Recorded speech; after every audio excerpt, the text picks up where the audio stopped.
Coming to you from New York City, I'm your host, Maryann Costello, and you are watching Bear All, where we get to the heart of the matter. From our special guests, like today's special guest, the legendary rock band Nectar, and our special show topics and healthy lifestyles. And today, Rich, it's going to be a great show. Great show. I'm super excited. I'm excited. Rumor has it you're part of the show. I'm excited. I'm glad that you are, and I'm sure you are too. So stay tuned for more of Bear All. We'll be right back.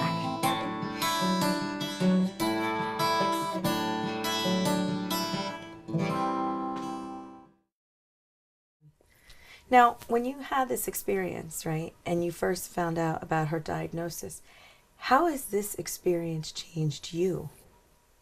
You as a husband, you want to be the protector.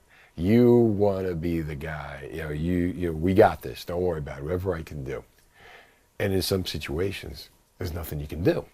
So what I did, sat in a dunk tank trying to, raise money, trying to raise awareness, comedy stuff, you can do that. But all you really can do is be there. And it gives you a bigger understanding of what you're up against and how you can, whatever you can do to help somebody, you do it. Right. And use whatever tools are around you. And I could see you're still affected by this, Absolutely. even right now as talking about it. Yeah, well. And we are back on Bear All. And Rich, I can't wait to get started. So let's get started right now. Their band brand is known for their innovative compositions, unique visuals, and performances. Our guests today have known each other for decades. They all have experienced some ups and downs, but they've never lost their brotherly love for one another. Let's welcome our guest from the legendary rock band Nectar. He is known as the bass-playing powerhouse and provides backing vocals. Derek Moore, otherwise known as Mo, welcome to the show. Thank you. And he is described as having fluidity rarely found in a drummer, and also provides backing vocals. Ron Howden, welcome. Hello. And it's been stated he's one of genre's most talented, unsung, progressive rock guitarists, and provides vocals. Rich Shalanda. Hello. Hello. Gentlemen, welcome to the show. I could not be more excited to have you here today. A surgeon there said to me, you got to come back in 3 months and we'll remove a piece of your colon. And I'm like, no, there's no such thing as colon removal in my life. So when I got out of there, I toughed it out for about 6 months, and I started losing a lot of weight because I was afraid to eat. Right. Then I went to go see another surgeon and another gastroenterologist in New Jersey, and I said, what's the situation? And one guy said, here's the situation. You can either die or we save you. Wow. What do you want? Wow. Right. But here's the thing, just a little tip. If you meet someone who lost a child, I'm going to help you out completely. Here's what you say to them. Sorry for your loss, and then walk away. Never I have the strongest faith in the world, but don't come up to me and tell me my son's in a better place. Don't tell me that. Yeah. Don't tell me God has a reason for everything. I don't want to hear it. Right. Now, I believe that God has a reason for everything. I believe that my son's in a better, but I don't want to hear it from you. There's nothing that you will say to me that will make me feel any better. So just say I'm sorry and walk away, because any other word that comes out of your mouth is offensive. Right. Now, when you were at the White House, Yes. did you get to stand up and speak at the summit, or did you just attend? What was that like? Yes, so no, they actually asked me to speak. It was attended by, it was the first White House Opioid Summit, and it was attended by the different secretaries, the Secretary of the VA, the Secretary of Homeland Defense, the Surgeon General.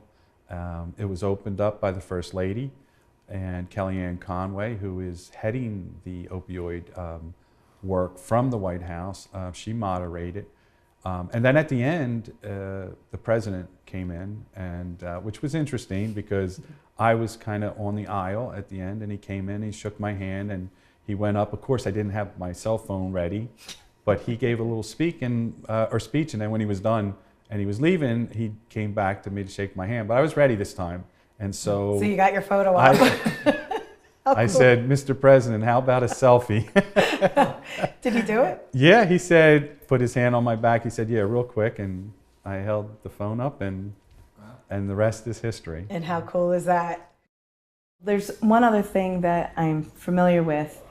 There's much controversy at the moment about medical cannabis. Mm-hmm.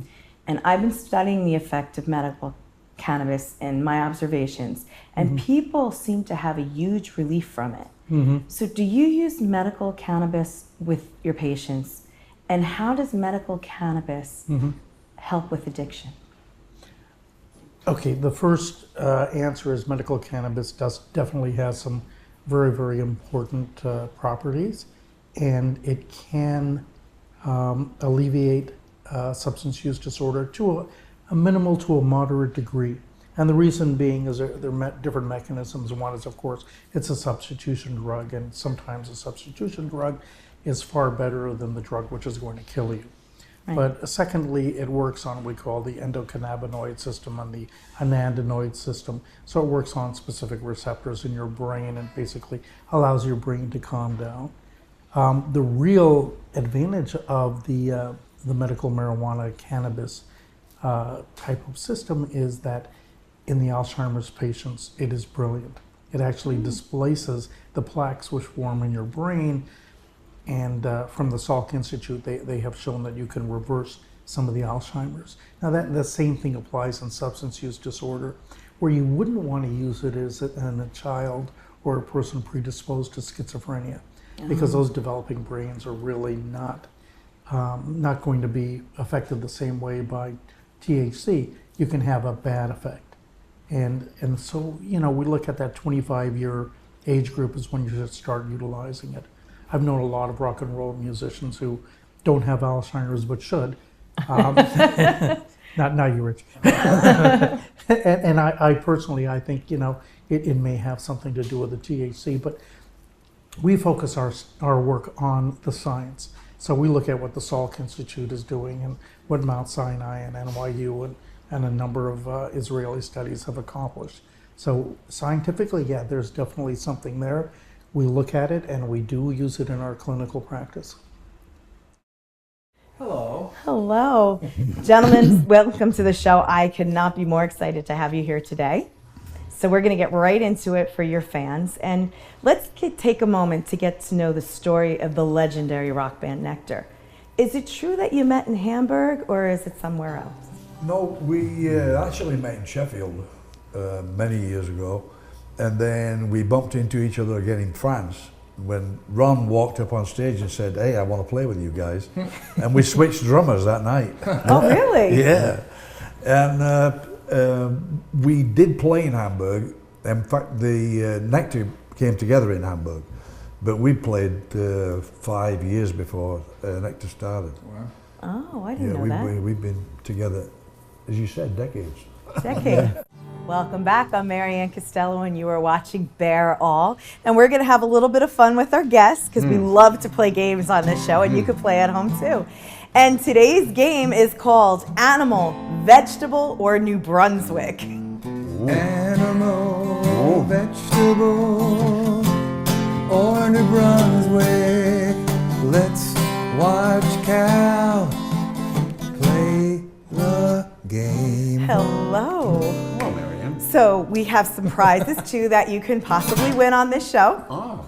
So we are going to start. You pick a category, we're going to read you a question. Might even give you some visual cues to help you out. Okay. So your categories are animal, vegetable, or New Brunswick. What would you like to start with? Do you know what I'm going to start with? Yeah, I do. New Brunswick. Yeah, of course you are. Of course. I knew that you were. Okay. And the name of the game is Celebrity Chefs, Music, or Movies. Celebrity chefs, musical movies. I love it. It's great. He's the best. So pick your category, celebrity chefs, music, or movies. Let's start with movies. You're going to do movies. Yeah, let's try movies. Okay. This movie debuted in 2006 and was based on a 30-year-old bartender from South Philadelphia who overcame long odds to play for the NFL's Philadelphia Eagles in 1976. It was written by Brad Gann and directed by Erickson Gore. Both Mark Wahlberg and Elizabeth Banks were featured in this movie, along with other cast and crew members. Was it The Blind Side, Invincible, Jerry Maguire, or Rudy? Well, that's not a very fair question because I'm in that movie. That's a very fair so question. I'm in the movie. It's Invincible. That is correct. And Love